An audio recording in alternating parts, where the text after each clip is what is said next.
So Fred, you have lived quite a lot of divine moments in your life and that you actually share with us in the book. Can you tell us how it feels and what that experience is like and what that brought you in your life? Yeah, well, the one that I like most, because people can associate with, is once I think over 15 years ago, I was on a Sunday afternoon in the Dutch Amsterdam Concertgebouw. And like many people experience on Sunday afternoon, they start to think, Sunday I have to work more tomorrow. Friday night is much nicer. And what do I have on my agenda? Okay, I have that meeting and that meeting and that meeting. So my mind was spinning and spinning. I saw people in the concert hall, greeting them, and anyway, then 5, 6, 7 minutes later, the concert started. And I was still thinking, but well, slowly my mind calmed down, and I heard the music. And while I became calmer and calmer, I realized that I didn't only listen to the music, but that the music came into me. And then the next experience was I found myself to be the music. How did that felt like?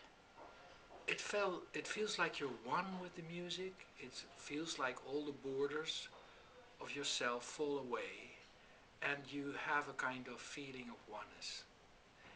And it's only by contrast that you come to experience, and that I was able to describe it, because at the next moment I find myself asking, why is this happening to me? Mm-hmm.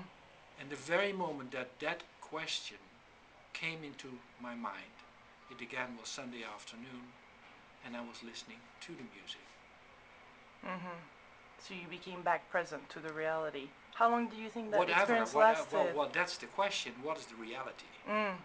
And I think that is have I been in the reality while being part or feeling, being the music, Mm. or was the reality that twittering mind that start to ask those questions, why me, what am I experiencing here? So in a way, you can also say there are two realities, perhaps. Mm-hmm. And the one reality is what I would call, and that relates to your question, a kind of divine or infinite experience where time and space are not even part of what you experience.